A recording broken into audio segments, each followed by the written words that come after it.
live, guys.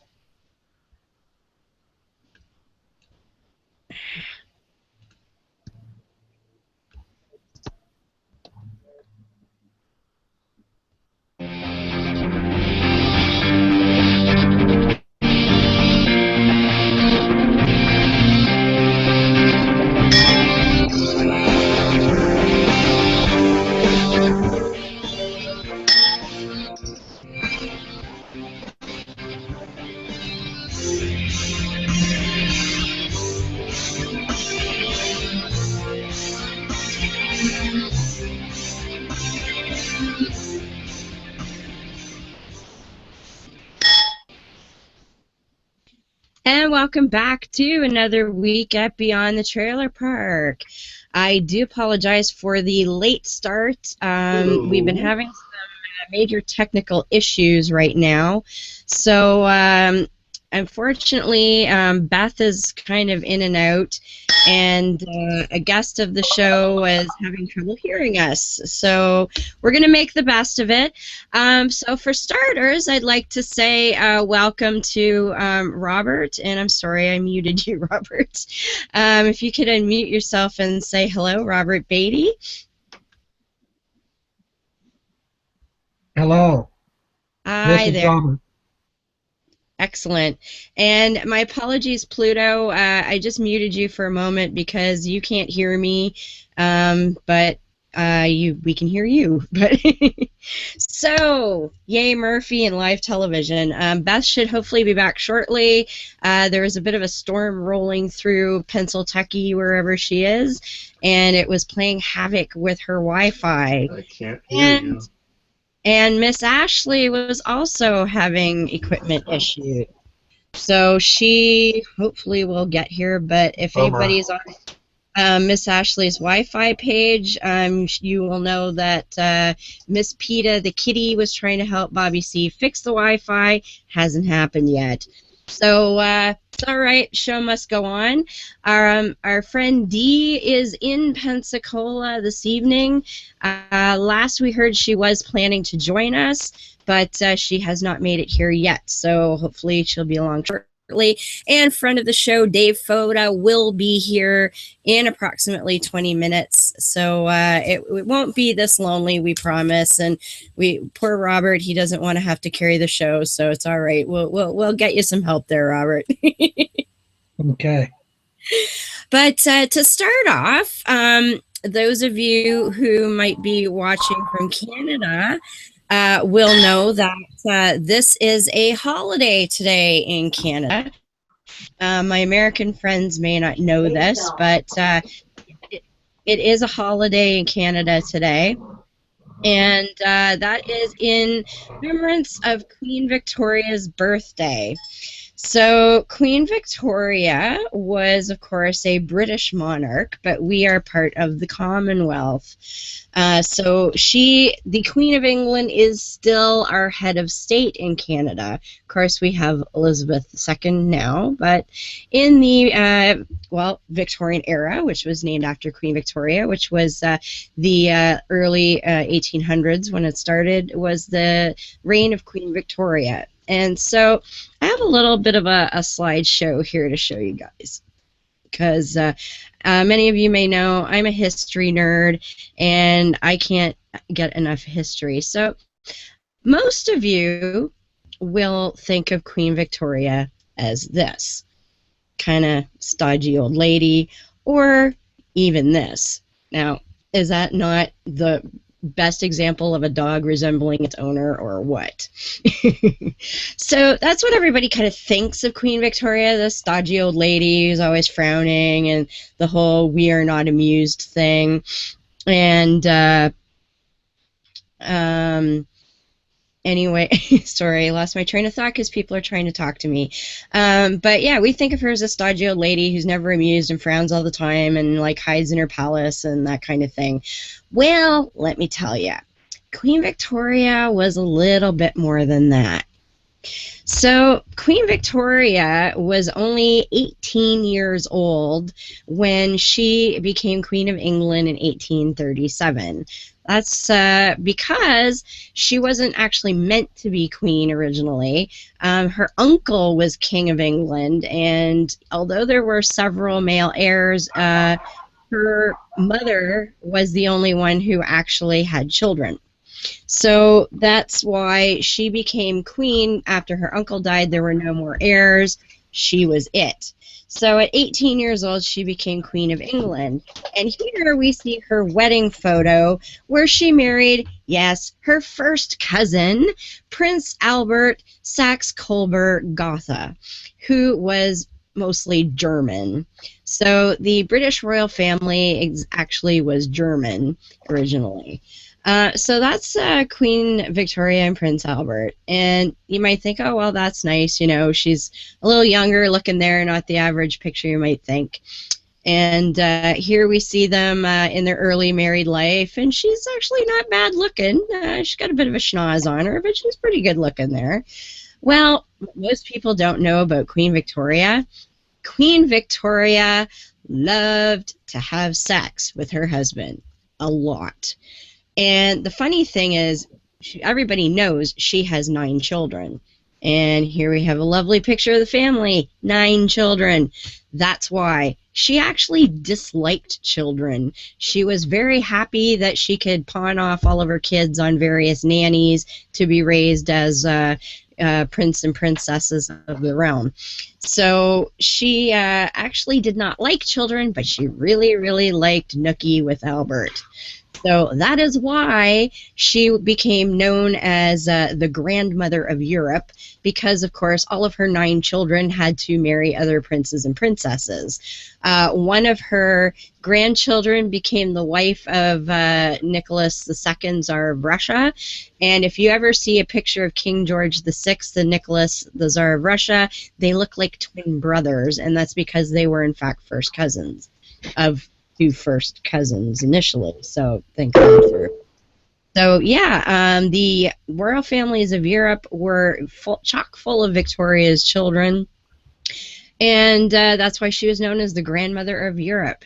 Not because she wanted to, you know, make sure she had lots of heirs. No, she really, really liked Albert a lot. So when he died in 1861, that's when she became the Victoria that we all kind of are familiar with, the widow who only wore black and hardly ever came out of the palace and that kind of thing. And you might think, okay, well, that's kind of the end of the story. That's interesting. She really liked her husband and all of that. But atheist and not. And so anyway, after Prince Albert died, some of you may have heard of a man called Mr. Brown. Mr. Brown was a Scotsman who actually was a servant to the Queen. And there was a movie actually came out about that several years ago called Mrs. Brown, because the scuttlebutt was that there was more than just, you know, queen and valet going on there. There was never any proof of this, but it was rumored all over the place. And in fact, when she died, or actually several years after she died, a historian uncovered a letter that she had written shortly after John Brown died, where she talks about him having been much more than just a servant, and she equated his death with being as profound as when Albert died. So it makes you kind of wonder. Anyway, and there was a chaplain of Queen Victoria who reported, although this came through like 4 different people, that he on his deathbed confessed to have marrying the Queen and Mr. Brown at some point. But as I say, that came like 4th hand, so nobody can really say for sure. But so that's a little bit extra about Queen Victoria on this weekend of her birthday. Her birthday is actually May 24th. but that falls midweek. So here in Canada, we gave the holiday today, and everybody, it was a bank holiday, and most people got to stay home from work and things like that. Lots of fireworks. It's kind of sad to me, though, that nobody actually knows or cares anymore that the May 2-4, as it's been called now, it does not actually mean it's May 2-4 as in a 2 for a beer, because it's kind of became that over a few decades, but it is actually to celebrate the birth of Queen Victoria, who was definitely an interesting lady. There's an argument whether she was a good queen, not so good queen, but she's definitely very well known. Almost every town in Canada has a Victoria Park somewhere. I know we do here.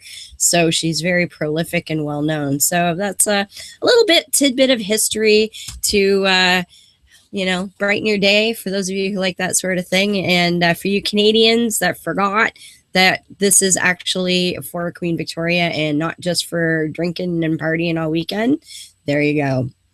So that covers that. Now, Robert, it looks like we've been abandoned for the time being, but as much as you can you tell me a little bit about the goings on today? Because there's been a lot of stuff happening in Pensacola today. So if you can give me as much of a synopsis as you can, that would be great. Okay, a lot of excitement, so forgive my misstatement of details or omissions.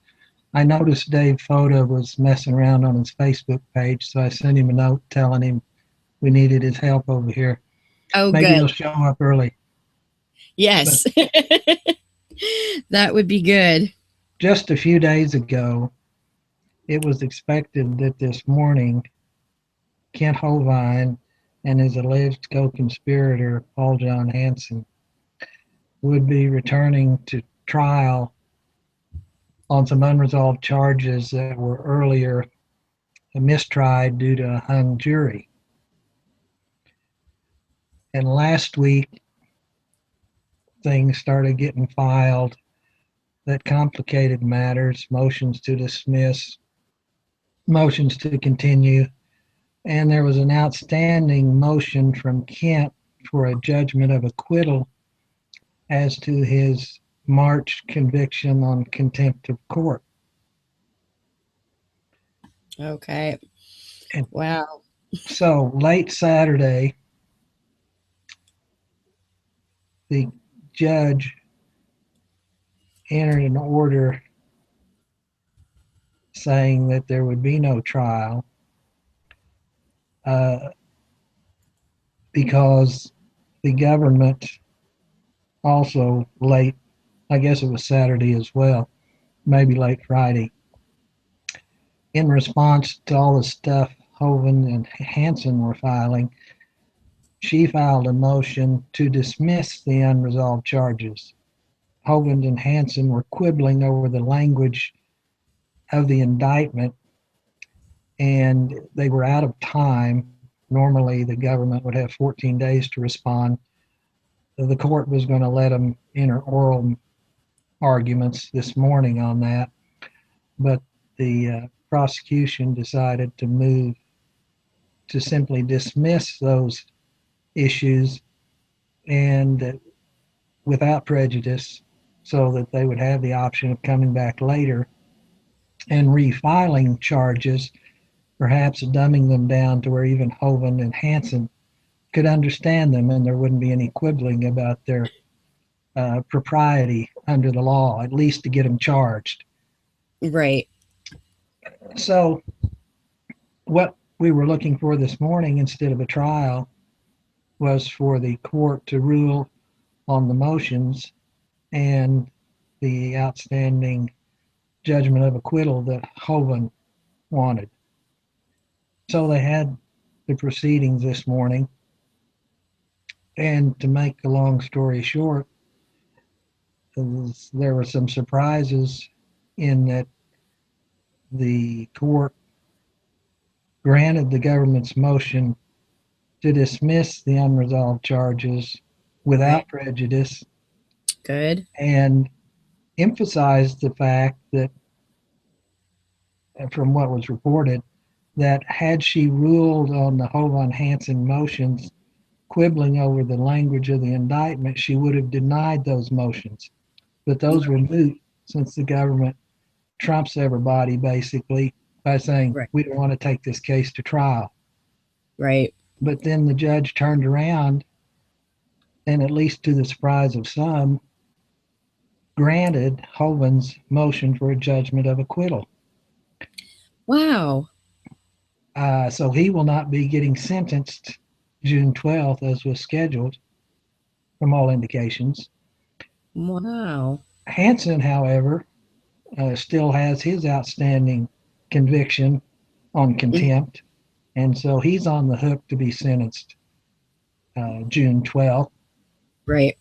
And so Hovind has been busy rallying his troops today, or his troops without him, because he's kind of hard to get hold of sometimes, have been rallying the troops with the prospect that if they hound enough people at the Bureau of Prisons, maybe he'll be home by this weekend Oh boy. or some such thing. Yeah, because with his original conviction that he's been serving, that was pretty much over, was it not?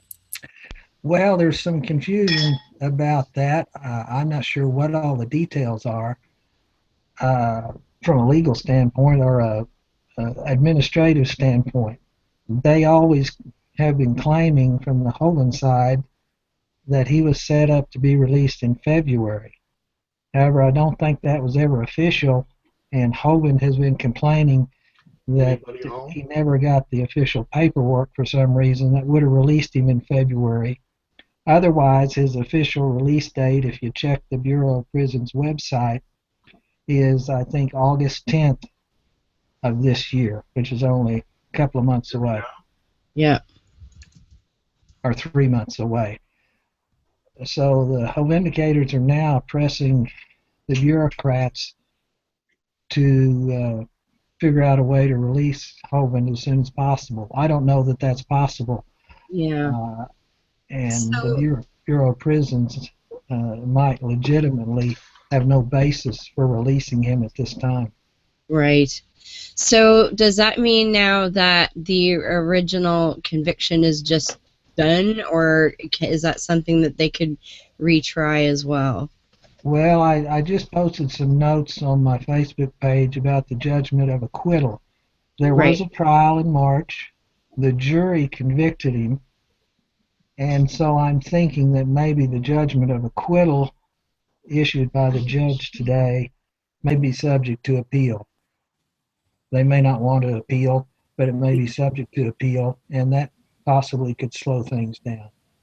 Now, I read a little bit of what Dee posted earlier, or I think it was Dee or somebody who said that the acquittal, the acquittal was based on, what was it? The judge didn't, or there was nothing in the order that said he couldn't do the filings. He was the, what's the term? The Lis pendens. Lease pendants, yes. There was nothing in the original court order that said he couldn't do that, like that specifically spoke to that, and that's why they were saying there was no contempt now. Does that sound about right? Well, I'm not a lawyer or the son of a lawyer. The issue of contempt involved his forfeiture order. Right. And I haven't fully digested the legal ramifications that are kicked about, but Hovind has been saying that he can't be in contempt of an order that didn't tell him to do anything or didn't tell him not to do anything. Right. I may be wrong on that, but I have a different opinion about what should be contemptible. Yes. In my opinion, which may be contrary to the law in this case, which the judge tried to address, the forfeiture was clear. He forfeited the property, had no rights to the property. That was a done deal. If he didn't like it, he could sue for damages, but forget the property. And so he deliberately filed the lis pendens to thwart the legitimate aims of the government in disposing of the property. That's right. It shouldn't have had to tell him, don't do this or do that. He had no rights. He's charged with knowing the order's out there and that he forfeited the property, and yet he did it anyway. And he Yeah. was very successful as far as his ultimate aims, not to get the property back. He knew he's not going to get the property back. He's Yeah. a sovereign citizen that likes to file paper and thwart the government's efforts, and he certainly did that with great success. So he gets an A+ as a sovereign citizen. I guess so. And this time around too, if memory serves, he was actually serving as his own attorney, with his attorney sort of acting as a backup, right? No, this time Hovind went with the public defender. It was Hansen. Okay. They had that controversy on again, off again, and Hansen was basically representing himself with standby counsel. I knew it was one of them, so it was Hansen that did that in true sort of sovereign citizen form. Right. So in effect, between the two of them, they got to play both sides. Hansen could do his sob sit thing, and Hovind could make like he's letting the government represent him legitimately. Yep. Wow. So now they dismissed the fraud charges without prejudice, which this morning was the big what if thing. Is it gonna because just so if people don't understand what that means, if they had dismissed the charges with prejudice, that meant that those particular charges could never be filed again, and that case would be over. But by filing without prejudice, what that means is that they reserve the right to refile the charges in the future. Some of the things I was reading today was saying that there was some dispute as to what statute of limitations might apply, if at all. So I've not checked that out. I don't know what the statute of limitations might be. Yeah, like there was a dispute whether there, because of the type of charge, whether there actually was a statute of limitations, or because of the type of case, whether they would apply. It was a lot of sort of murkiness about that, whether that would be a factor or not. And so with that, it would matter whether or not the government would file again, and if so, how soon. And I see, by the sound of it, our friend Pluto looks like you can hear us now. You can hear us, Pluto? Except we don't hear you. Oh, dear. Yeah, Murphy's been horrible to us today. So if and when we get Pluto working here, Pluto is a friend of Robert's and is very well read on the case and has followed it very closely. So we were hoping to get some perspective from him, since we weren't sure if Dee was going to make it. But Murphy's messing around with us again, so we'll see. Beth, are you with us? Or not? We see her. I think she's frozen again. It's 10 o'clock too, and Dave's not here. I know. Well, I'll kick his ass later. I sent him a message too, like, get over here. So yeah, so that was the big thing as to whether the government was going to refile again. And of course, now with all of this, we really don't know either way what's going to happen. It's kind of a big crapshoot, I guess, huh? Maybe. Yeah, because now if none of this goes through, then he's basically run out of sentence and he can be out. It looks like there's a good chance, from my perspective, it would be August 10th at the earliest. Right. If the government decides to refile I don't know how quickly they could come back and do that, or if they file an appeal on the judgment of acquittal, how that might affect custody. Oh, I can hear Beth now. Can Beth hear us? Oh, maybe not. Oh, goodness. Oh, boy. That's all right. I've just got a But broken down old laptop that doesn't even have a battery in it. How come I can do so well and these I other don't people having know, trouble? Robert. Some people might say that's because you're the theist in the room. I don't know. Yeah, I hadn't thought of that. Yeah. There you go. You may have some claim to that somewhere there. But I don't know. Beth, like I say, there was a bit of a storm rolling through Pennsylvania, so that could be causing issues. Not sure. I do know some of my other videocast friends have had issues with their live hangouts in the last couple of weeks, so it could be a Google thing. Hard to know. But we will make the best of it. But yeah, and I think our friend Howard Tech, the unrenowned Tech, is watching now. Hi, Tech. We're a little discombobulated this evening, but we're trying to make the best of it. So I guess then the next thought is, well, if he gets out, then what's going to happen? Because I've heard that there could be some competition with him and Eric now. Yeah, my Facebook page has been discussing that there might be a family feud, but I think even if Kent walked home tonight, Yeah. it's going to be a while before he gets back into that business because he's got 3 years of probation to do. And when his wife was on probation, they would not let her work in the business. Right. So uh, having to live under the probationary restrictions may be worse on Kent than living in federal custody, especially when you figure he may be living with the woman he sent to prison. Yeah, that could be a little bit tricky. Perhaps under false pretenses. I, I'm Yeah, not convinced what that relationship is all about anymore.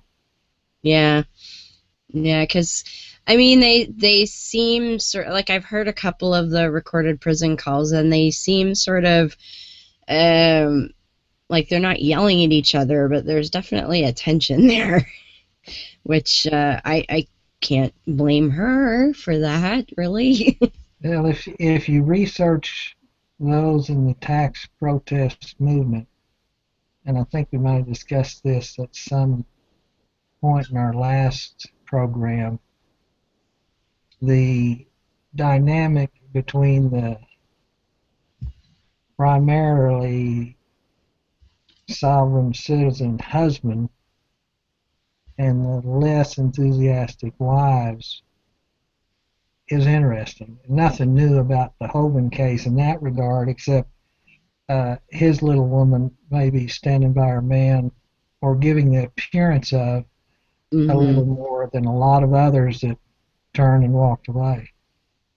Yeah, And that's she interesting. may have some extra pressure due to financial and family and religious and all that stuff Right. that it's she's not out in the public like you'd expect her to be if she wanted Kent released and was supportive of what he was doing. They've kept her under wraps, and I think she may be really in distress and need help she's not getting. That would be very unfortunate. And two, you think, the woman did spend a number of years in jail. Well, it Um, was 1 year sentence. I think she might have got out after 9 months. 9 months. Okay. But still, I mean, she wasn't a spring chicken at the time either. That can't have been easy. And the fact that, everybody else in that fiasco went to jail except Ken Hovind. And it's That, been reported, even Kent's 25-year trusted friend, as Rudy likes to say, even Ernie will tell people and has told people and broadcasted to people that one of the things Joe fears is going back to prison. She didn't like it. She had some unpleasant experiences, and he knows what that story's all about. Exactly. She certainly has a story to tell, which should be told, in my opinion, but she may not ever be provided the right environment to tell it and get Yeah, help that she might really need. absolutely. Beth, are you there now? I don't know. Am I here? Yes, I think you are finally. Oh, Oh my goodness. I don't think Pluto, we haven't heard anything from you, so I don't know if you're actually here or not, but hopefully you'll be able to make it through. And of course, Foda's late, so we can kick his ass when he gets here. I'll leave that up to you since nothing else is working. Oh man. Yeah, we were just talking about the dynamic with Kent and Joe Hovind and what that could look like if and when he gets out, which looks like maybe sooner than later. Earlier today, when Rudy found out that Jonathan Schwartz, the filmmaker, was going to be having a cattle call for people that wanted to be interviewed this evening to tell Yep. their story about Hovind, he was discouraging Hovind's people from taking part in that. I'm Right. wondering whether, since the decisions come out, he's now encouraging people to go down there and sing hallelujah to Jonathan and get him Oh, to film you for the program. I bet those guys they're pretty quick to jump on the bandwagon of what they think is a win. Pluto, can you hear us? Yes. Excellent. Now you're echoing, but that's better than what we had before. I have the laptop on and the desktop on. Ooh, okay. Can Ouch. you put headphones on or something? I'm sorry, I have no headphones. Oh, okay. Oh, that's terrible. Yeah. Okay, I'll just listen. No, Sorry about no, that. your input. Yeah, Rob wants your input. Can you mute your speaker while you're speaking? Like don't mute yourself in the Hangout. Mute yourself on your computer when you're speaking. How do you mean? Turn your speaker off while you're speaking. Are you on a Mac or a PC? PC. Okay, in your system tray, there should be a little icon of it looks like a speaker. If you click on that, you should have the option to turn it off. Can you hear me now? I hear it. Yeah, you're still echoing. I turned my speaker off. Ooh. Go ahead, this one. You've got two computers going though. Do you need both of them, or can we turn the one that you're not using off? Well, the problem is, can you hear me now? Yeah, that's perfect. Not yet, Whatever you did, because don't. I turned the speaker off on the laptop, but now I can't hear you. See how that works? Yay. Well, while you work on that, let me mention I just got a note from Dee, and Yeah, she apparently hear will me not be now, able but I to can't make it. She won't. Okay. She's Laptop involved back in on. the interviews with Jonathan, Okay. and we're working up some questions for Mr. Okay. Klotz, Hanson's standby lawyer. Okay. So, can you hear me, Pluto? Okay, what I'm going to do is I'm going to tell Pluto that he can talk like that, and then if he needs to listen, he has to turn this back up. Oh, you can hear us then now, can you? I just turned the speaker on. Okay, so Pluto, if you could just kind of give us what your thoughts are about the proceedings today and maybe whatever implications you think the rulings today might have, and just turn whatever you did to turn up so that you couldn't hear me, just do that right before you talk. That's pretty hard to do. What can I say? Sometimes shit happens. Yeah. I don't think we've heard the last of Mr. Hovind, and I expect him to get into further trouble. We'll see. This is hard talking without hearing what you're saying, getting feedback.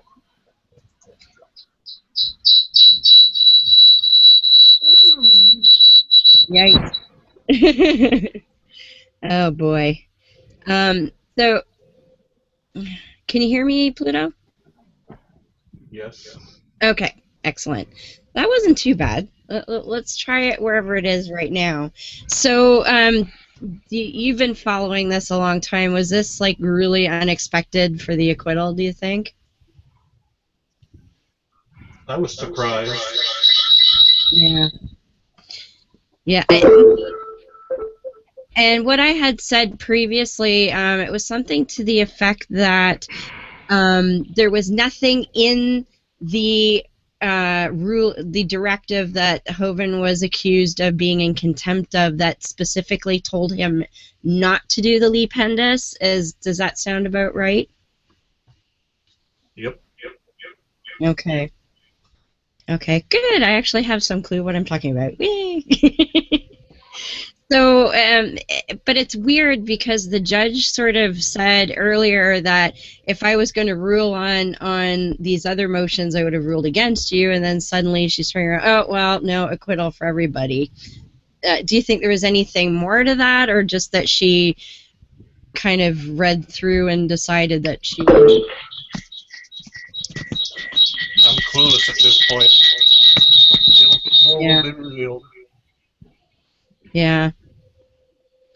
So, was there anything else that you think might happen, or like, do you think he's going to get out soon, or what else, any other thoughts you may have on the issue?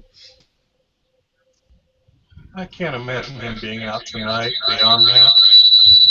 Yeah. Okay. Well, I certainly appreciate your input there. I know it's been a bit of a technical nightmare there for you. Tonight, Murphy is not favoring us tonight at all. No, it's not. Oh, well. Can't And figure out what's wrong with this desktop. yeah. Yeah, it's somehow or other your output's feeding back in your input there, which I'm not sure why that happens, but I'm sure it'll get sorted out eventually. Beth, you're still there. Yay. Am I? You are. I don't know. Oh my God. I know. It's a little painful, but we'll manage. All right. Live TV, people. Yeah. So what's your take on what you've seen so far? I don't know. I don't know what the judge is thinking, if they got something else up their sleeve, because I mean, this is something's going down, and they're holding it close to their vest. But I don't know. I mean, I've read everything I could read on it, and it just doesn't make any sense. Yeah. Unless they are thinking he's going to get out, and they'll be able. Go ahead. And she froze. Oh, nope, sorry. I think I froze for a second there. Keep going. No, I'm just wondering if they have something else up their sleeve, because I can't. I mean, the prosecutor just kind of basically said, "Oh well, you know, see you, bye." Yeah, it's odd. And considering, like, you know, they've accused. Bizarre. they've accused the prosecutor of having a vendetta against him and just, being vicious and attacking him all the time, and and then to turn around, oh no, okay, bye, doesn't seem quite right. There may be any number of issues rather unrelated to the Hovind case itself that affected the results. We can only speculate. It's quite possible that some high-level bureaucrat that doesn't really know the details of the Hovind case issued suggestions to Tiffany, enough to figure out a way out. And so this is a way out. There are IRS implications, and the IRS is getting beat up in the media. The fact that it has little, if anything, to do with the Hovind case may not matter to the politicians.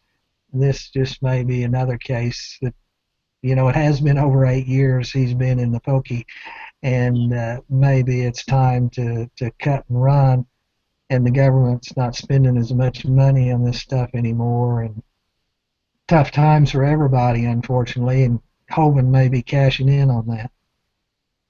Yeah, that's entirely possible, which it's unfortunate, and it's not because, as the Hovindicators like to say, that we all hate Ken Hovind. That couldn't be further from the truth, but it's the fact of people getting away with breaking the law.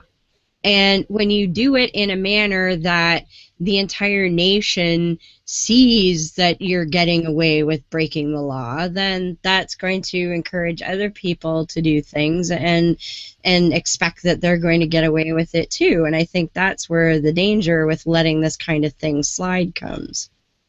Right. There is they talk about how much it costs to prosecute Hovind, but it's not just about him. They have limited resources. They have to pick and choose their prosecutions wisely, and much of what they do is decided based on the compliance effect. Like you say, if Hovind walks and gets the boast, is that good for compliance or worse? Mm-hmm. If they continue to prosecute him, is it better? Or, as Peter Riley thinks, that just does worse in making him a martyr of some kind. Right. I'm inclined to think he has yet to be properly held accountable, but I can certainly see where things are turning to his advantage. He could have been out years ago and got out for a lot less money. Of course, he's not going to pay the money anyway, but he could have got out years ago, and he's chosen this route because he wants to claim victory as a sovereign citizen. And I think that's the real danger to him being able to walk with his head held up. Absolutely, because then it's going to be, see, we held our ground against the oppressive government, and we dug our heels in, and look, now we won, and we can be an inspiration for all the other sovereign citizens. And yeah, that's the last thing we need.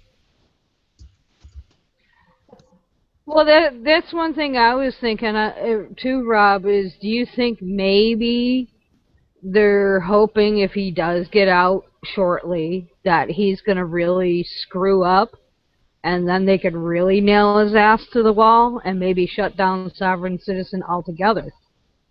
Well, there's speculation. Because he's the poster boy right now. Yeah, there's speculation about whether he is mentally capable of changing his course due to one or more personality disorders or mental conditions, but that's what he needs to repent and turn. He may not, and if he gets out, how will he do in the probationary period? That has yet to be seen. I suspect he may be fighting every day, tooth and nail, with his probation officer, and even like he did with Scott Snyder during that investigation, he'll be suing his probation officer and the probation people left and right every time they tell him something he can or can't do, and expect him to get a menial job somewhere and start sending money to pay on his tax bill. Yeah, I can see that for sure too.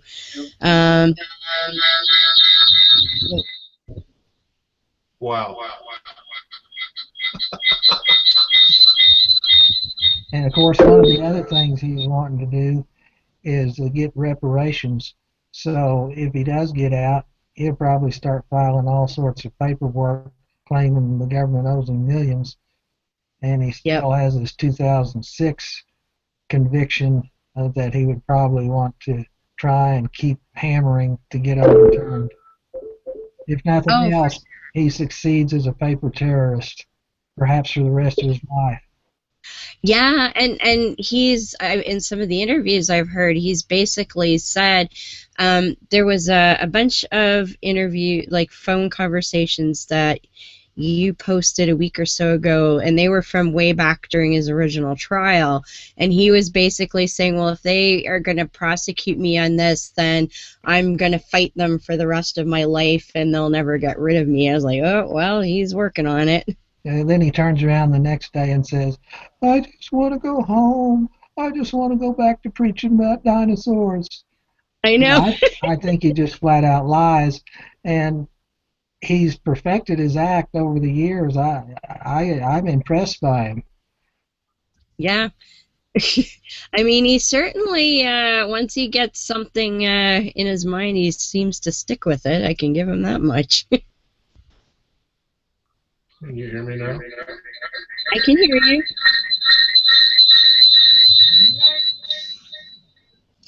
Whatever you did so that you couldn't hear me, just do that for a few seconds if you want to say something, Pluto.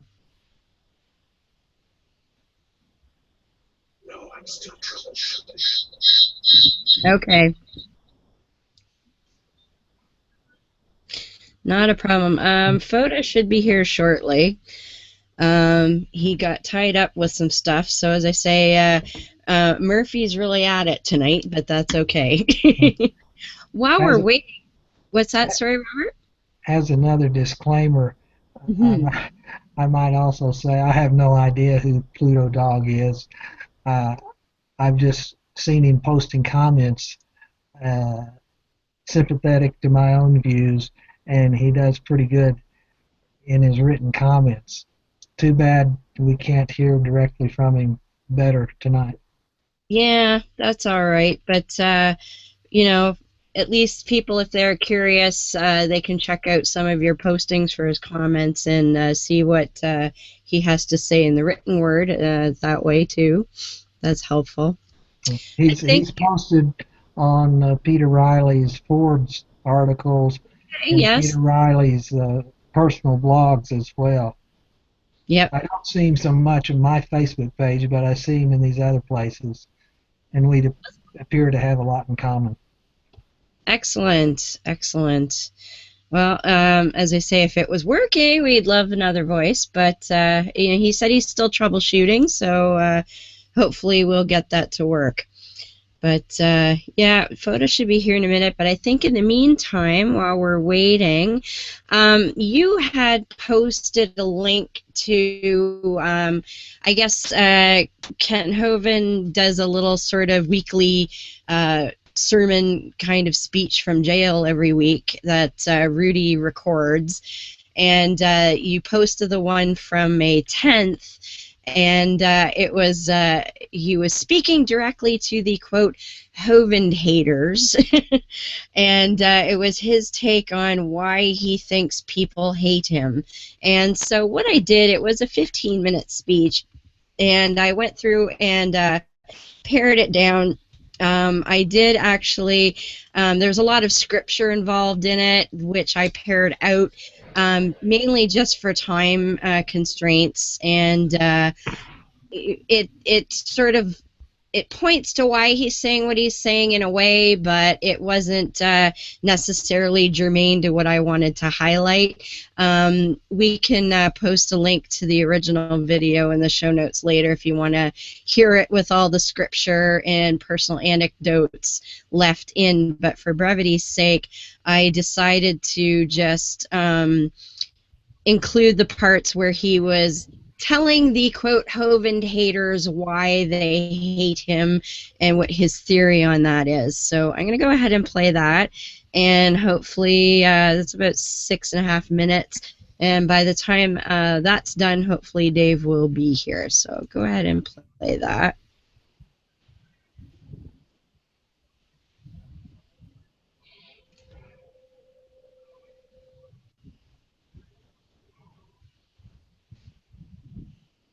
And I thought I'd share something this morning with the Hovind and Hansen haters, particularly.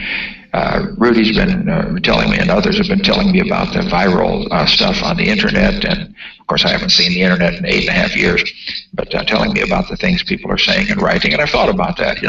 Since I've been evangelist since 1989 or 90, there have been people who just simply hate the teaching that I share on creation, evolution, dinosaurs, etc. And I'd like to share some reasons why, and I want to give a special message to the Hovind haters now this morning. I think when I teach on creation, and I teach, hey, the Bible is true, God made the world in 6 days, there's going to be a judgment someday. Just like he judged it before in the flood in the days of Noah, he's going to judge the world again. And so I think my teaching irritates some people, maybe some of you that are listening. It's not because of me, because I really am a nice guy, but I think it irritates people because it threatens their position. Professors seem to be threatened by my teaching that the creation story is true. My very first debate was against a professor at the University of West Florida, and he had been teaching evolution for years, I think 20-some years. And along comes this Kent Hovind, this former high school science teacher, just moved to town so his wife could go to school, and he dares to come into the University of West Florida and teach, hey, the Bible's true, the earth is not millions of years old. God made it. And that is a great threat to some people's position. So for those of you that hate me and write the anti-Hovind stuff, is it because you have a position that is threatened? Is it because maybe you are paid by somebody who wants me taken out? Like one fellow said, there's a guy who writes a lot about me, and they find out he actually works for the IRS. Of course he's going to write anti-stuff about me. It's his job. He gets paid to do that. And my teaching might threaten his position or his job. Well, I'm sorry. Don't take it out on me. I'm just doing what my master, Jesus Christ, told me to do. They're really mad at him, not me. He says, I think some people hate me, Rudy, because I turn people to Jesus, and they don't like that. It turns them away from, I guess, their wicked lifestyle that others want to engage in with them, or turns them away from supporting evolution, or something like that. The people that hate me, just irrational. They hated Lazarus for the wrong reason. They hated him because he was turning people to Jesus. And if that's why people hate me, I'm sorry. I'm going to keep doing it the rest of my life, okay? Get used to it. And I want to turn you to Jesus. I think you'd find it's wonderful. The Christian life is not what you think it is. It is amazing. I happen to know where I'm going. I know the purpose of life. I know where I came from. Whereas the evolutionist, he thinks he came from a rock 4.6 billion years ago, and he's going back to dust, and there's no purpose to life. Many, many hundreds of evolutionists and atheists over the years have stated categorically that they simply don't know what life is all about, that it has no meaning. Many commit suicide. It's sad. I don't want that for anybody. So they hated Jesus. The priests, the king hated Jesus. He was a threat to their position. They hated Lazarus because he was a threat to their religion and again to their position, because it says many people followed Jesus, which means they're not going to follow them anymore. And so this is a threat to their money. It always goes back to money.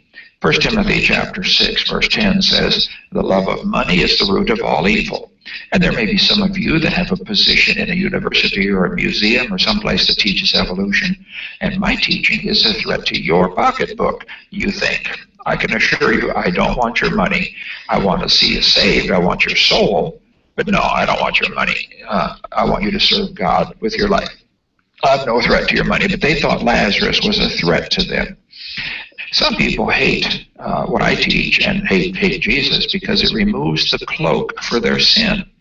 They've got some things in their life, some sins, things that they know that God would think are wrong. And the simple teaching of creation removes that cloak. So question, does my creation teaching cause some people to hate me because I'm a threat to their lifestyle? They think if they accepted God, they could no longer do some of the things they do, whether it's fornication or adultery or homosexuality or theft or lies or cursing or swearing. I don't know. I don't know any of these Hovind haters out there, Rudy, amaze me. And I want you to send this to all of them and tell them that they need to analyze, why do they hate me? Some of you hate me and hate Hansen and hate the creation message because you got some pretty bad sin in your life to cover up, and you know it. I mean, there are some things that if the world found out what you have done, you would be extremely embarrassed. Well, the world is going to find out everything you've done. However, the blood of Jesus Christ can cleanse all that away. Judgment Day, God's going to call my name, Ken Hovind. He's going to look at the slate and say, everything's clean, come on in. And other people are going to say, what do you mean everything's clean? You don't know what he did, Lord. God's going to say, everything's clean, come on in, son. You want to get your slate clean? Accept Jesus Christ as your Savior. Thank you so much. Hope that helps you. And if you want to keep hating me, that's fine. It just gives me more rewards, Matthew, for you and men who persecute you. So you're really helping me by hating me, but I'd rather see you join the family. Thank you so much. Amen. Yeah. So, Dave, you finally made it. You're still mute, by the way. Yes, I did. I did make it. I ran into some unexpected stuff that I had to take care of. So Yeah, I well, apologize for the tardiness. Murphy's been shitting on us pretty good tonight, so it's all right. Yeah. So Dee's not here either, huh? No, she got wrapped up in what was the gentleman's name, Rob? Jonathan. She's working with Jonathan Schwartz doing the interviews in Pensacola. Yeah. Gotcha. And it sounded like maybe they've got an interview with Klotz lined up. She said she was working on questions for him. Nice. Klotz is Hansen's standby lawyer. Ah. Yeah, that's why I remember that name. Okay. So I'm obviously not up to speed with what's going on the show so far. I know Robert's been talking some about it. I'm curious about one thing. Yes. Now that the U.S. attorney has decided not to pursue counts 1, 2, and 4 of the indictment, we're still left with and Hansen have moved to get the judge to decide on. Is that correct? No. Count 3, which was the criminal contempt, the judge also rendered a judgment of acquittal, so Hovind's off the hook on that. Hansen, however, was not so fortunate, so he's still on the hook for his criminal conviction, which was based on different acts than Hovind's acts. Okay. Yeah. So I'm guessing that what's going to happen with Hovind is he's just going to finish out the remainder of his sentence for the structuring charges, which he was convicted on 10 years ago, and then that's it. Yeah, Is that correct? 8.5 years or so ago. Right now, that's what be the speculation, that the only sentence he has to complete serving is related to his 2006 conviction. Okay. And the Hovind people are all over lobbying the Bureau of Prisons to get him out as soon as they can, and they've become a nuisance in doing so. From what I hear, the Bureau of Prisons people have begged Ernie to tell him to stop calling. Yeah. So they're overloading the lines. Yeah. Yeah, it was definitely a surprising turn of events for the acquittal to come out. Nobody was expecting that, for sure. And of That course, was- Hovind likes to have his special privileges, so he keeps harping on the fact that it's all bureaucracy, it's all policy. What you need to do is track down the man that makes the decision and tell him to let me go. It's like they can just snap their fingers and send him home tomorrow. Yeah. I wonder if he's wearing his shiny red slippers. Well, I listened to, there was a call that got posted this morning that was actually recorded this morning, and Hovind was, oh yeah, if they acquit us, we'll be out of jail by tonight and all that, and I'm like, yeah, don't put the cart before the horse there, buddy. Yeah, it doesn't work like that. You know, just because there's a decision made on something doesn't mean that there isn't still further processes that have to occur. Exactly. So even if you're not guilty of something, they still have to go through the process of doing all the paperwork to actually release you from jail. There's a whole lot of stuff that goes into there. Yeah, just like what's gone on the last week, one thing you realize come today's ruling is the people that are really close to the action know a lot more that is going on, and they're being influenced by a lot more than we see, and we just have to watch it play out and make our speculations and opinions, and we're oftentimes surprised. Mm-hmm. That's very true. We often don't get all of the information that we need, but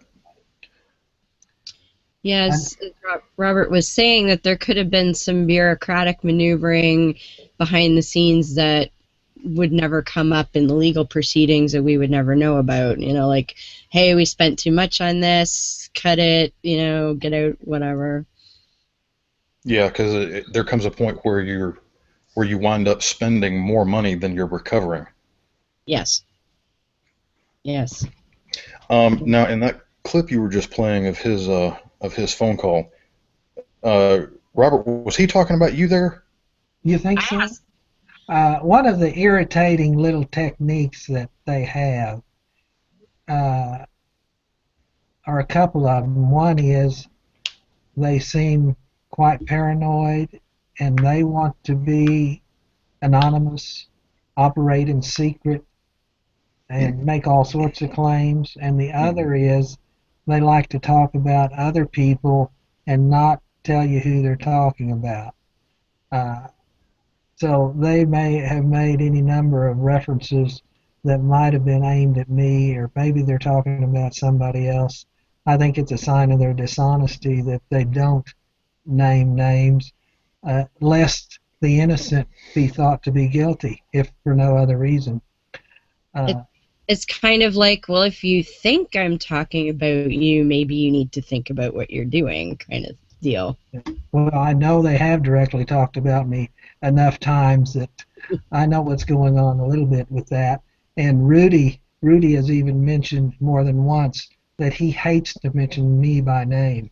He goes out of his way not to mention me if there's something involving me that he has to address. Oh dear. Why would that upset him? Probably has That's a something ridiculous thing to be upset.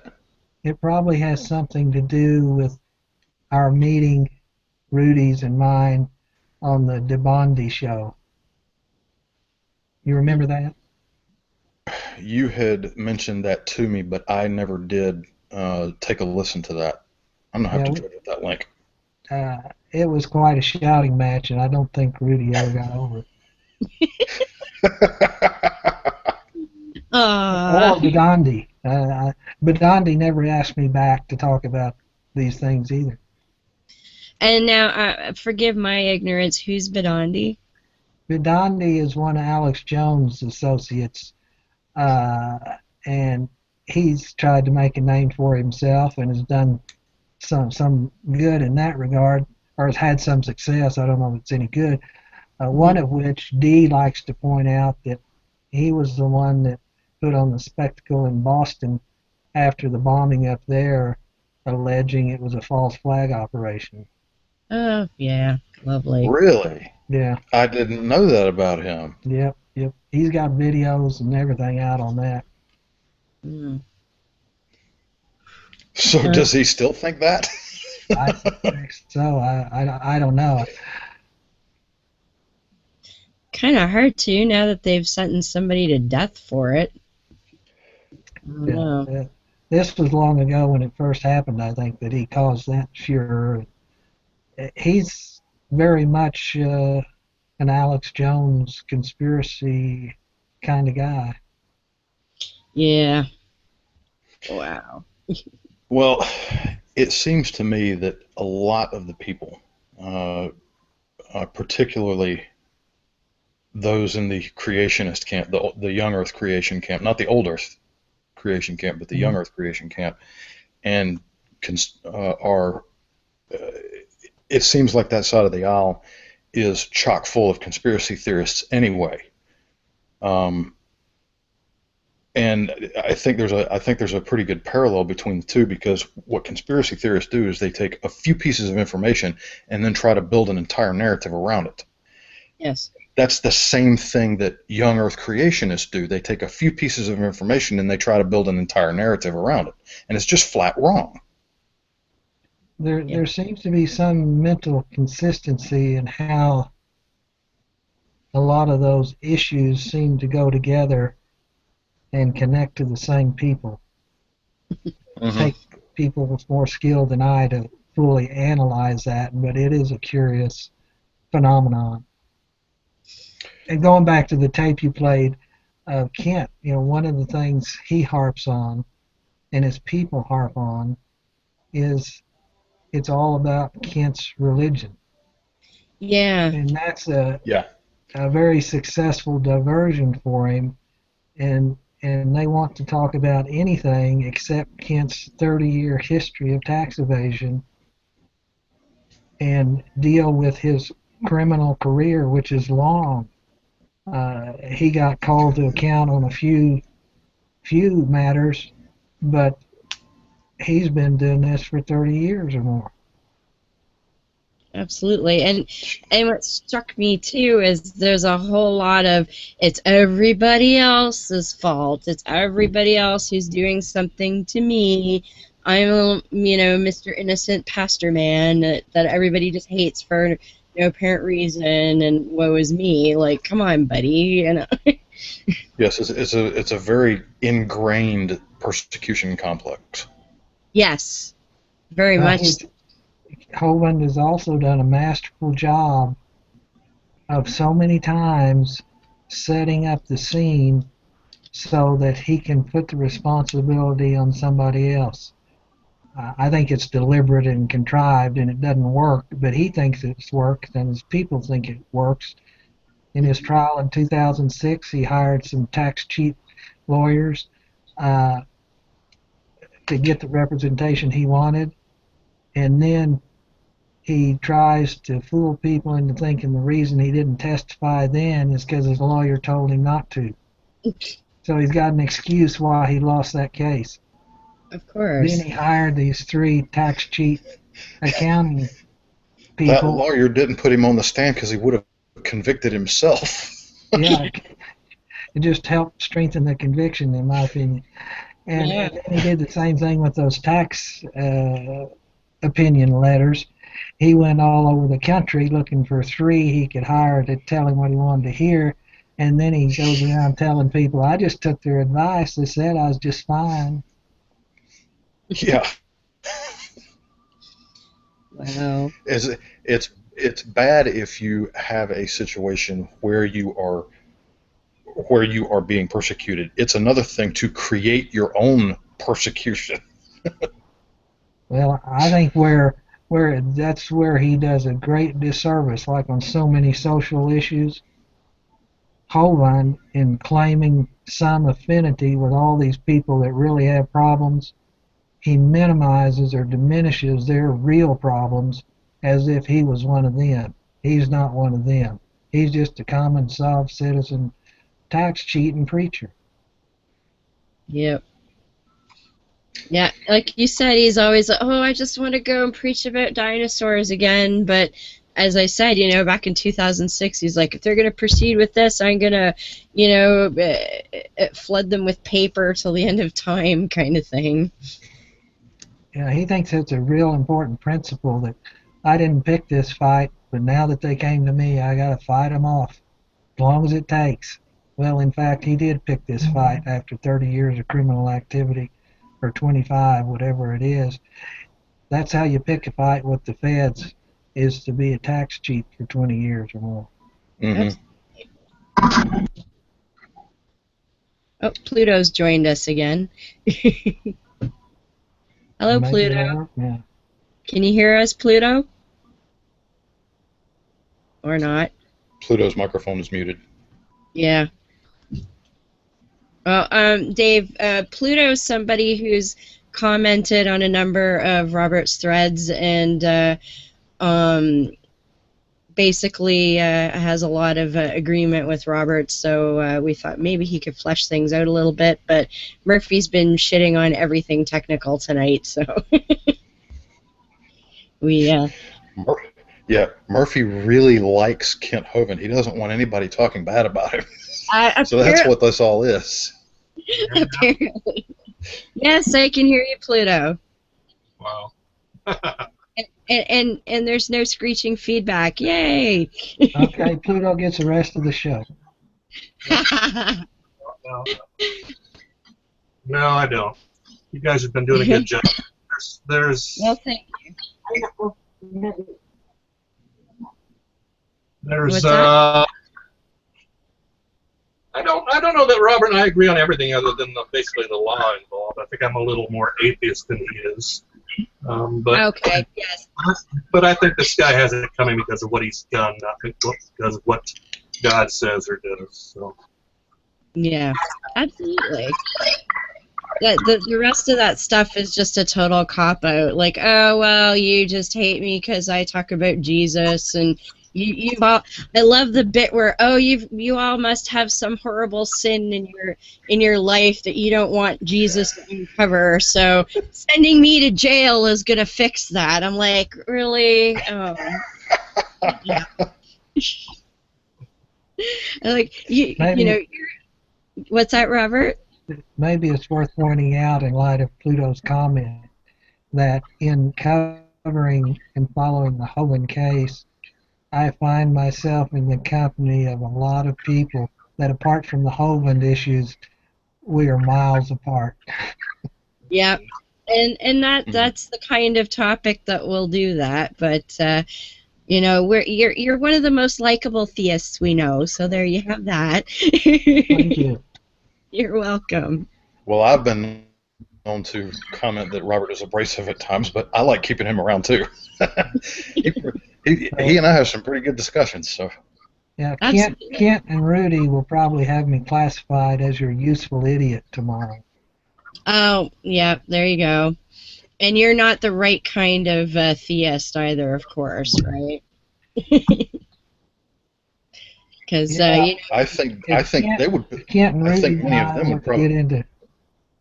If Kent and Rudy and I were to get into discussing theology, we wouldn't agree much more on it than we do on tax law. Yeah, they would most likely consider Robert to be an atheist. Yeah, I could see that. Or you know, you're masquerading as a believer, but you're really one of us, or some crap like that. Yeah, it's easy to get sidetracked on those issues. Yep. Yeah, sidetracked. That's a good way of putting it. That guy is just strange. He's just wow.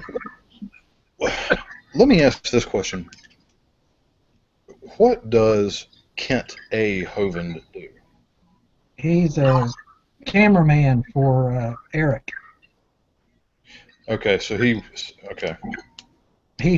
in the ministry too. Yeah, and Paul Dublin, Marlissa's husband, I think, works in the ministry, and I think Marlissa, Kent's daughter, handles the finances for the most part. God bless them, everyone. That's how they earn their tax-free housing benefits. Yeah. So there's this Kent A. Hovind, that's a relative as well? Yeah, that's Eric's brother. Oh, brother. Okay. Yeah. So Yeah, another. Kent is the oldest of the three children. Thus the namesake. Okay. I never can keep their ages straight, but there's three children: Marlissa, Kent A., and Eric. Okay. Well, they're quite the family. And as I was saying earlier, so when Kent gets out, now you think there'll be restrictions on him actually being able to do anything in the foundation. So he's not going to have any issues with Eric yet. Is that something that might come up, or do they kind Well, of? I suspect it will come up. We just have to wait and see. I think I posted a note a short while ago indicating I can hardly wait to get a report from Kent about the first meeting with his probation officer. Yeah. You know, that's going to be interesting too, because although Eric is a young Earth creationist, he differs with his dad on some pretty fundamental things that his dad believes in. I'm not sure of the specifics of all that, but I was reading something about that not long ago, about how Eric actually rejects some of what his dad believes in. That's So right. I've when they read some of that. when they finally so when they finally come together, if that happens, and Kent resumes his to affect Creation Ministries and Creation Today. Hmm. Well, one of the things Kent has been planning, which may avoid all of that family hassle, is to look for 1,000 acres a little north of Pensacola to build his new camp, dino camp, and theme park. It wasn't that long ago he had some people actually showing him some prospective pieces of property, I think up in Alabama, that might make a good camp place for him. Yeah, And Alabama would be the perfect place for it too.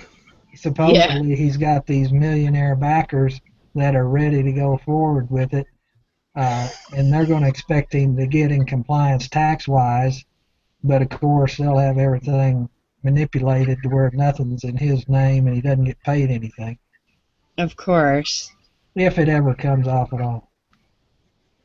Well, we can compete with Cam there for a while then. Yeah. I find it hard to believe that Hovind would have any wealthy backers for anything that he might try to do next. That's that little gimmick I mentioned earlier. Ernie Land has talked about these millionaire backers for his new amusement park. Who they are and whether they're real and what they're ready to do, who knows? I have to wait and see if it ever happens. A lot of Hovind supporters, as I mentioned earlier, seem to be the cowardly types when it comes to public identification of them with Kent.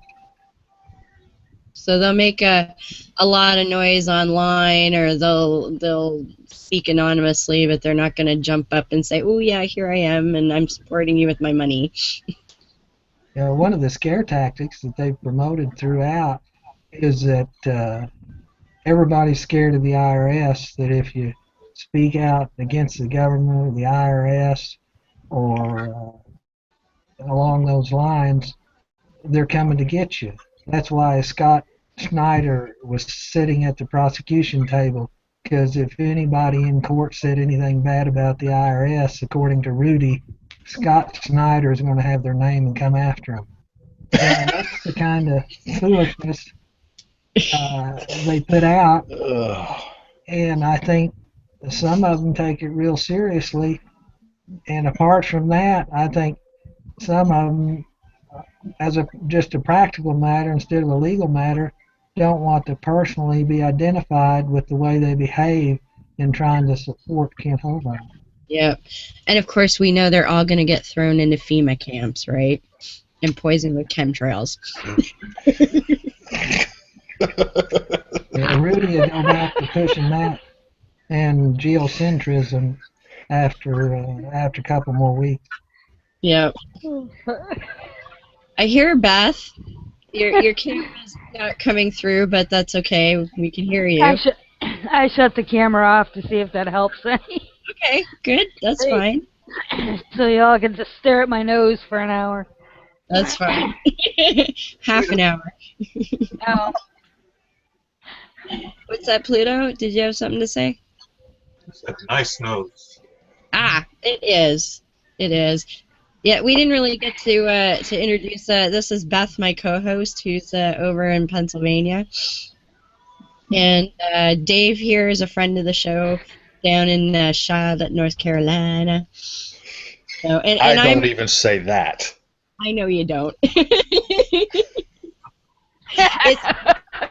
It's really, really hot and humid here, and I think it's like warps my brain or something. That's my story.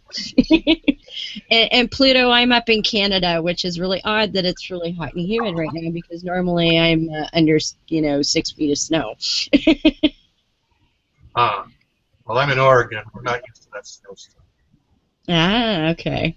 Where in Oregon? Willamette Valley. Wow, I heard feedback. Yeah, it's a little bit, not too bad. We don't have bleeding ears yet. It's all good. I do. Well, that's my fault. I don't know what you've been doing. Well, we have here. Beth worked really hard this week on a new little segment that she dreamed up, and it's kind of like the Beyond the Trailer Park book club in a way. So she's put together a little piece about something that she's read, and I'm going to play it for us. It's only about 3-4 minutes long, and then we can start to wrap things up a bit. So let me just get that set up here. And of course it's doing that. Tech nightmare today. Ugh. You can say that again, I tell you. As you might have missed it, Dave said that Murphy must really love Kent Hovind and doesn't want us to say anything bad about him. At this point, I wouldn't doubt it. Not necessarily books that I read.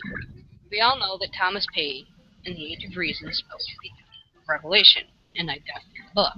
So I thought it would be interesting to take a look at how a modern writer approached the subject. The following reading is from physicist Victor Stanger's God, the Failed Hypothesis, How Science Shows That God Does Not Exist, from Chapter 6, pages 169 through 170. The God of Jews, Christians, and Muslims is believed to communicate with humanity. Mystics of all faiths, and in all ages, have reported such communication. The knowledge they claim to have received from God fills religious literature. While much of the material is esoteric and not readily confirmable, we can reasonably expect that some revealed wisdom should be amenable to empirical verification. This is especially true for statements about the observable world and physical events. We should be able to find remarkable examples where specific information about the world, which was unknown to science at the time of the revelation, would later be confirmed by observation. We should also be able to find numerous cases of successful predictions of future events that have no plausible alternative explanation. Instead, we find the opposite. Scriptures and other records of claimed revelations contain many disagreements with science about the physical world. These are not just disagreements about theories, such as biological evolution as covered in Chapter 2, but disagreements with now well-established empirical facts. Summarily, the records of claimed revelations contain no prediction of a future event that cannot be plausibly accounted for without recourse to the supernatural. We will discuss 3 types of failures of revelation. In the first, we will see that no information supposedly gained during a mystical or religious experience, which could not have been otherwise known to the individual claiming the experience, has ever been confirmed. In the second type of revelation failure, the scriptures will be seen to contain gross errors of scientific fact. Third, we will see that not a single risky biblical prophecy can be shown by objective means to have been fulfilled. Finally, we will show that lack of physical evidence proves conclusively that important biblical tales, such as the Exodus and the events surrounding Jesus' birth and death, cannot have occurred on the scale and manner described in the Bible. From all this, it follows that the scriptures and reported religious experiences are not sources of revealed information. And so ends our reading for this Monday, May 18th, the Common Era. May you be touched by the noodly appendages of flying spaghetti monsters. Yay! Awesome. So yeah, Beth thought that up earlier in the week as a new little thing we can do and highlight some stuff that we've read and recommend it to folks. So thank you for that. You're welcome. Yeah, I like that. Yeah, breaks it up a little bit, something new. I was willing to try new things. I went a few rounds with Dick Stinger and some of his people some Oh, time yeah. ago. Yeah, Interesting. yeah, they Dave Foda did better than they did. At least I got Dave to complete my atheism 101 exercise. Stinger and his people weren't up to it. Oh dear. They cut and ran. Well, I think that what a lot of people miss is you're in that exercise. You're not looking for whether or not it's a truth claim. You're looking for whether or not a person can recognize whether or not it's a logically constructed argument. Well, that's part of it. Well, it's been a while since I've looked at it myself. It's a little detail. I just thought I'd mention it since Vic Stinger was in the article that I have some history with him and his people. Oh, that's very intriguing. Plus, he used to live down the road a ways from me here in Colorado. I don't know if he still does or not. No, he actually died He actually died a couple of months ago, and he was living in Hawaii at the time. Oh, that's right. I remember that, man. I think I remember it. Yeah. Yeah. And it is, if I recall correctly, his death was unexpected and sudden. Well, I don't know at Yes, his age whether it was. that would be the case or not. If Beth would know. Yeah, she said it was. You are correct, Dave. Yeah. So, anyone have any final comments about what we can expect with this legal mess, I guess? Well, in my multitasking just now while listening to Beth's article, I noticed that Rudy just posted a video.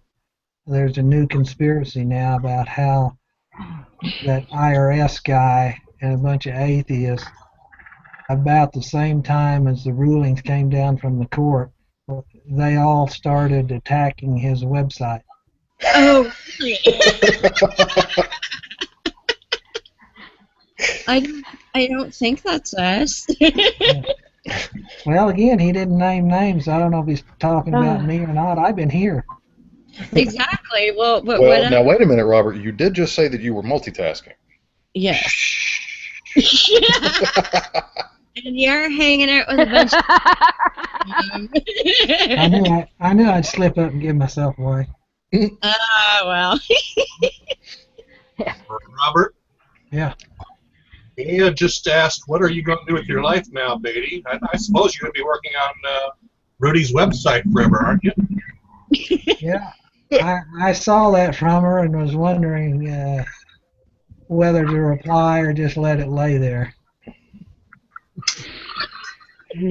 She's got me blocked, and the only reason I can see it, I don't get notified that she posts, but because it's not on my personal page, I can at least, if I happen across it, see where she's posted a pop-off comment of sorts. So for now, I think I'll just let it sit there. Keep them guessing. What am I going to be up to next? That's right. Well, you've got this new conspiracy to work on now, don't you? You know. There's a whole bunch of. Oh, I was going to mention Hansen in the perhaps taking a clue from Kent, who's got this worse than rape conspiracy going. Hansen today has started a similar conspiracy, claiming he asked a question in open court, and the court and the prosecution didn't answer it, and yet the minutes of the proceeding this morning say that the court and the prosecution did answer. So Hanson's already working on that little conspiracy and has been trying to get the Hovind people, all of them that were in court this morning, to say, yes, we heard Hanson ask the question and he never got an answer. Ah. Of course, How many people were in court for him? I think Dee mentioned there are about 15 of Hovind's people in court. That's Oh, fair. wow. Yeah. Rudy was calling them off after the dismissal Mhm. came in and the trial was canceled. He called them off and then started calling them back, saying flood the courthouse. So it was a little bit smaller courtroom, I think, than before, and Right. and Dee counted around 15 in the courtroom. Hmm. Well, at any rate, it's been a bizarre day. It'd be interesting to see how it all shakes out legally. It's bizarre, I'm telling you. Yeah. Tells you what I know. I just thought, oh, well, we're going to have a trial today. Yeah, not so much. Maybe it's going to really wind down, or maybe we're still due for some surprises. Could definitely well, go. with Hovind, anything is possible. Yeah. Right. Yeah. I think Rudy, or I think Robert's got a point there when he says that if and when Hovind gets out and he has to go see a probation officer, that's just going to be an endless nightmare of complaints and whining and, ooh, they're persecuting me for my faith crap again. I can definitely see that happening. You know, I often wonder this whole thing about if you speak out against the government, they'll sick the IRS on you. I wonder if maybe that got started back with Al Capone, because they couldn't get him on anything that they really wanted to get him on, but what they did get him on was tax evasion. Yeah. So I'm wondering if, you know, kind of the cultural memory of that feeds into the narrative of these conspiracy theorists that if you speak out against the government on anything, the IRS is going to come after you. Now, they couldn't get him for free speech, but since he's attacking the government, we'll find some tax issues to go after him. Yeah, it's a diversion. I mean, if, you know, it'd be one thing if he said, yes, I did all that, I'm a tax cheat, I'm protesting what I don't like about the government. But he's not honest enough to do that. He tries to claim he's exempt from all the taxes. And he got all pissy about people calling him a tax protester. He's like, I'm not a tax protester. I pay my taxes. Like, no, you didn't. One of the other things I often mention is that one of the real irritants for Kent and Hanson and their people, and I see it coming through so much of what they say, is they just can't stand the fact that they don't get to make the rules. So if you ask Kent, are you a tax cheat? Yeah, he'll say no. If you let me decide that issue, I'll tell you I'm not, because I don't owe nothing. And I get to make that decision, not the federal government. And he just can't stand that's not the way things work. What he may be basing the fact that he's not a tax cheat on is the fact that he would pay sales tax in a restaurant. So he's not cheating on paying that tax. He doesn't cheat on all his taxes, just some of them. The ones that are optional, he'd be hard-pressed to get out of sales tax, so he reluctantly pays it. But he's been real successful at evading income tax, so he's decided he doesn't know it to begin with. Is there in Florida? Mm-hmm. Is there income tax in Florida? State income tax? There's no state income tax in Florida. Must be nice. But you know, well, now that's interest. I was going to say maybe if he turned Muslim, he could finagle something, but they're against interest, not taxes. So. Well, if he'd go legitimate, he could do like Eric, and as Peter Riley emphasizes, if he'd been compliant to begin with, he would have been able to avoid legally a lot of taxes the rest of us pay. Yeah, this goes back to the whole corporation sole thing. If he hadn't done that and he had set up as a 501c, he wouldn't have this problem at all. Yeah. I still don't understand why it is that corporation sole was so attractive to certain people, though. I mean, Peter Riley points out that it's not a good avenue to pursue for ministries. Well, so why is it that it was takes so a attractive for special- some people? Yeah, it takes a special circumstances, and what I think why it's attractive to some people is because they try to adopt a caricature of it so they can cheat on their taxes rather than have a legitimate way for a legitimate religion, whether you like religion or not, to hold property and conduct its business. So that's not what Kent and these other people are all about. They're about trying to imitate the Pope for tax evasion purposes, and so they don't quite get all their ducks in a row. Right. And there's a lot of cases on that where they try it and fail it, and a lot of promoters get caught up in it and go to jail over it, and otherwise get shut down.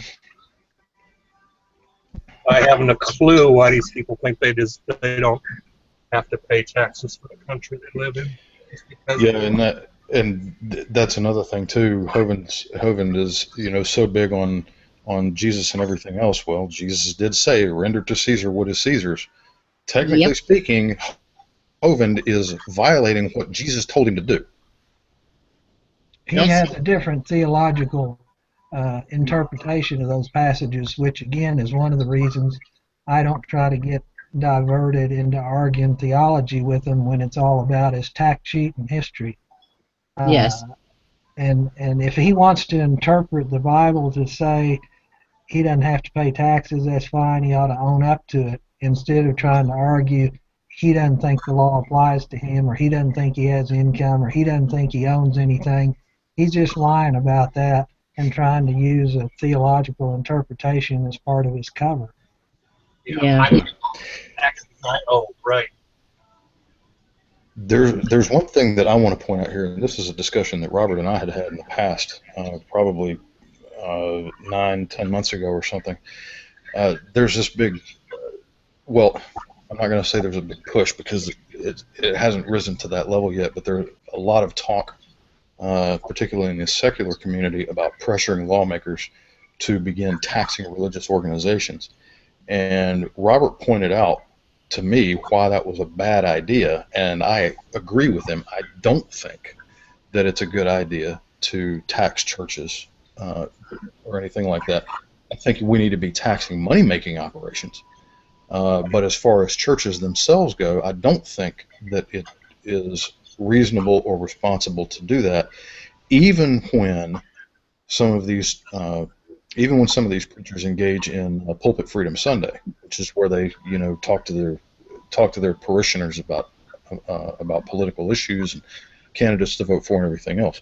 Robert made the point that it would be much better and more effective, instead of taxing them, to penalize them heavily once it's known that they violated the terms of their nonprofit status. Hit them with a huge fine, and that would make them shut up pretty quick. Well, one of the things I've mentioned in that regard is that it seems like today, whenever that issue comes up, somebody refers a church to IRS about what they preached about, and the IRS goes, if they decide to look into it, takes months or years, and then they make proposals, it's litigated. I think they ought to come up with a law that if they transgressed on Sunday preaching politics, they ought to have a penalty assessed against them on Monday, and let them litigate that, but have an administrative way to immediately assess penalties, and some penalties are immediately accessible on lots of issues, Yep. and figure out a way to compute it to match the circumstance, so that if it's a 50-member little country church, it may be so much, but if it's a multi-million-dollar operation, it's a little bit more. Yeah. Mm-hmm. Make it hurt enough where, well, I'm sorry, there goes that big mission trip you were planning, or sorry, no addition on the church for you, that kind of thing. Like, enough that it's not going to kill them, but make it relatively crippling. Politically untenable. Yes, it needs to be a significant punishment. Yeah. It has to have some compliance effect, unless they want to abandon their tax-exempt status. Yeah. Like the NFL announced it was going to do. Mm. Did you hear about that? Why would they be I had heard. taxing? Well, the NFL has been They are. Who's going to talk? No, Robert, go ahead. I was going to say, I know very little about it, but the NFL, to be distinguished from all the separate teams, is an organization that operates the certain aspects of the business, and it's been tax exempt over the years as a special sports authority kind of deal. Okay. A special law just for them, and they've been taking increasing heat over it. And not very long ago, they announced they were going to give it up. Peter Riley has written on it a number of times and said, for that organization, it really doesn't make that much difference whether they're tax exempt or not. They don't generally make any money. They pay it out all in salaries. And other operations, and the people that get the money, pay tax on it. But as a operation that keeps the teams going and in line and all that stuff, it doesn't net much money. Right. Okay, interesting. I just not something I would have thought of being tax exempt, but churches could do that too if they wanted to not worry about the electioneering prohibition. Yeah, but unfortunately, a lot of them want their cake and eat it too. And it may not make that big a difference to most churches if you look into it. They don't they don't have a net profit, and the people they pay out money to, they should be paying tax on that money. Yes, they should. Definitely. Except for their housing. Yes. Those giant maybe they pay a little Social Security on that. Maybe not. I think of, that doesn't tend to happen here. At least I have yet to hear of a Canadian pastor that has a multi-million-dollar mansion. Somebody could enlighten me if I am wrong, but I don't know of any off the top of my head, which is a good thing, I guess. Right. See, now I got to go look up Canadian megachurch pastors. Yeah. Do we have a megachurch in the same way that you guys do? I'm sure we have churches that have thousands of members, but I don't know that they'd be a megachurch in the same way. But maybe they do. Dan Brugenkate's Canadian. Doesn't he have a megachurch up there specializing in presuppositionalism?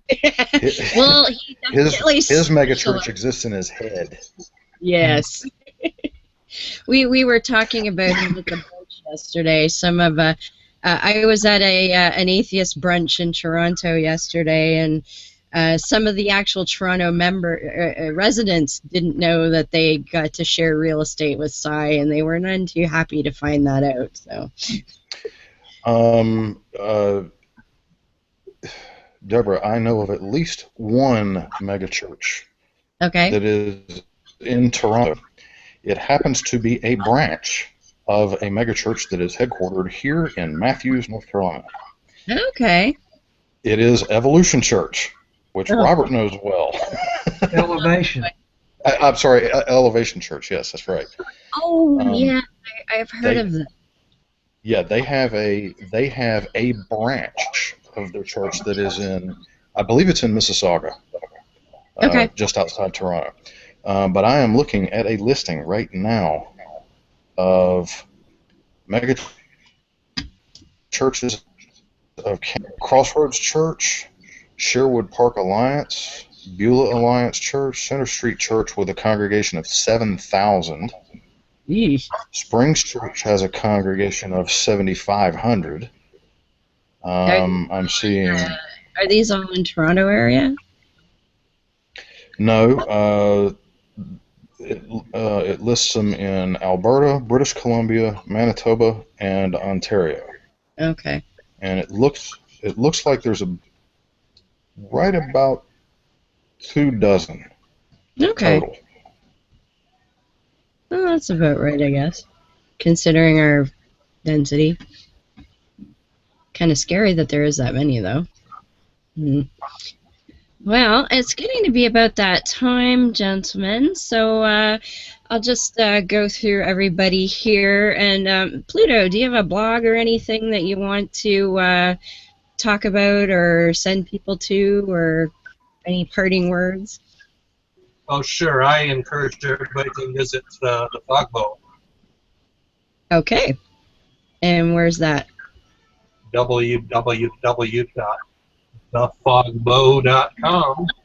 Excellent. All right. Well, thank you for popping in and joining us. That was kind of impromptu, but we were glad to have you, especially once we got the feedback fixed. So thank you. Yeah, I enjoyed it. Thanks for having me. You're welcome. And Dave, where do we find you? Well, I know where to find you, but other people might not. I think everybody who listens to this show knows where to find me. Possibly, but there might be one new viewer, so. You can find me on Facebook at facebook.com/dave.foda. You can find me on Twitter at Dave Foda, no spaces, dashes, or dots. You can also find the main character of an upcoming book that I'm doing. His name is Sneedle, Sneetle. He is a lightning bug, or as I call it, a blink beetle. You can find him at facebook.com/Sneedle. Juicy McGillicuddy. Who is that? Who's Juicy McGillicuddy, Dave? That was an outgrowth of Vittles McJiggler. Yeah. There was a Vittles McJiggler was a nickname that that somebody gave to me not long ago, and I used that for a while, and then I said, well, you know what, let's have some fun with this. So I switched it to Juicy McGillicuddy, and I change them every now and then. So. And Robert, where can we find you? Probably the easiest way to find me would be on Facebook. If you just type in Kent Hovind and Joe Hovind, it will probably direct you to my Hovind page, and there's references there to my other pages. Right. My personal page and other specialty pages for creationism, atheism, presuppositionalism. Mm-hmm. Excellent. Well, thank you for joining us yet again. Yes, Deborah, let me throw something in here. We had mentioned on the show just a little while ago about that atheism critical thinking 101 exercise that Robert Baty had come up with. You've been talking about me? No, we were talking about it with you on the show. You talked about it. Okay. The exercise, if anybody wants to actually see this, there is a note on my page, and I cannot remember the name of it right now. Hang on. Let me get that. Well, how about you send it to me, the link, and I'll put it in the show notes. Okay, I can do that. But anyway, what it is my response to that exercise, and you can see how it's constructed and what I have to say about the argument. Okay, excellent. Excellent. And as you may have noticed, Beth, her connection crapped out on her again, and she kind of was done with it. I can't blame her. That must have been about the 10th or 12th time she tried to come in. So she does wish everyone a good evening, and you can find Beth via her Twitter, which is at Dune998. She posts all of her blog links through there, and you can find her Facebook links through there, so that's the best place to find her. As you may know, we also, here at Beyond the Trailer Park, we have a Patreon page. So if you would like to support us going forward in the future, please go to patreon.com/Beyond the Trailer Park. Who knows, maybe we can fix some of these technical issues if I had a little bit more better technical technology to play with. Who knows? But if you do want to support us, please pop over there and sign up for a pledge. You can do as little as $1 an episode, $1 a month, or whatever might fit into your budget. We would appreciate that. Also, there's, of course, my other show, My Secular Savior. We will be recording a new episode as soon as Kai gets back from Imagine No Religion out west. He knows I'm jealous, but then again, I got to go to ReasonCon and he didn't, so meh. But once he gets back, we'll be actually looking at doing episode 8 live. So look forward to that, and of course we will post more information once we get closer to achieving that, but we're feeling that maybe it's time to go live so some of our listeners can interact with us a little more directly. So look forward to that, and that's at mysecularsavior.com. And before I go, I wanted to give a shout out to Kristalla for a fabulous afternoon yesterday at the Unbelievable Brunch that we held in Toronto. And that's through her Atheist and Light Ontario network, or AON for short. Please look that up on Facebook under Atheists and Light Ontario Network, especially if you're from Ontario. It is her mission to connect any atheist with any other atheist in Toronto that she can, so that we all have somebody to hang out and talk to and have a great time like we all did yesterday. There's some exciting things that we talked about potentially doing. Also, with Humanist Canada, there's some interesting things going on there. So do check out Kristalla's Atheist and Light Ontario Network. And lastly, before we go to, we're getting closer to the non-conference for non-believers, which is in my town of Kitchener, August 22nd, with Lawrence Krauss and Faisal Al-Muhtar and Ensaf Haider, just to name a few. So get your butt to Kitchener if you can and get a ticket, because it's going to be an amazing day of fabulous speakers and great ideas, round tables, and an after party at which Deadshire lead singer Ali Rizvi will be playing. So come on over to Kitchener and visit us at the non-conference for non-believers.